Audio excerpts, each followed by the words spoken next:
Halo teman-teman semua, selamat datang di kelas pengantar bisnis digital. Di pertemuan ke-13 kali ini kita akan membahas bagaimana aplikasi e-commerce akan berperan terhadap logistik ataupun distribusi dari produk yang dimiliki.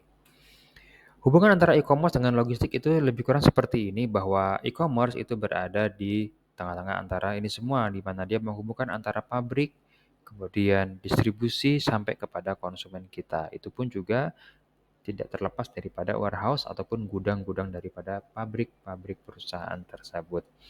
Sehingga dari komponen rantai pasok, di sini itu ada yang namanya pengadaan atau procurement, dan di sini adalah kita memberikan informasi tentang bagaimana mendapatkan barang ataupun jasa dari pemasok dengan harga dan kualitas yang terbaik, yang responsif dan juga cepat terhadap perubahan daripada permintaan pasar. Begitu juga dengan manufaktur, dari segi produksi, dari segi logistik, kita bisa mengetahui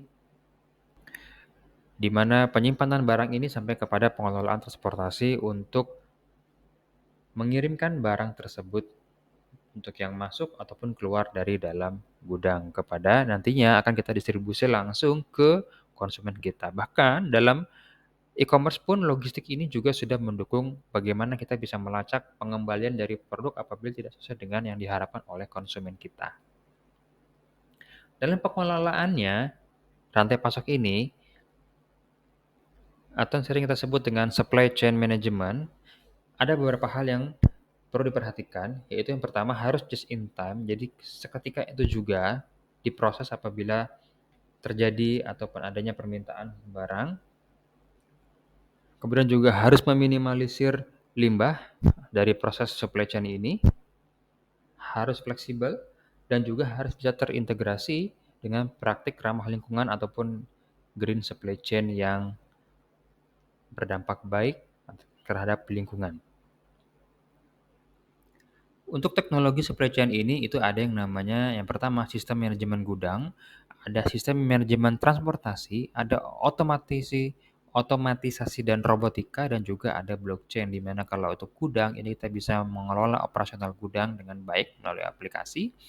Begitu juga untuk transportasi kita bisa melacak, memilih rute, dan mengoptimalkan serta merencanakan untuk perjalanan yang diambil yang tadi tempatnya ataupun ditempuh. Sedangkan penggunaan robot ini juga bisa dilakukan di gudang-gudang seperti Amazon sudah memanfaatkan robot untuk melakukan penyusunan dan juga penyortiran serta pengambilan paket yang ada di Amazon menggunakan robot. Sedangkan untuk blockchain ini lebih ditujukan kepada transaksi untuk keamanan digitalnya, untuk mencegah daripada cybercrime.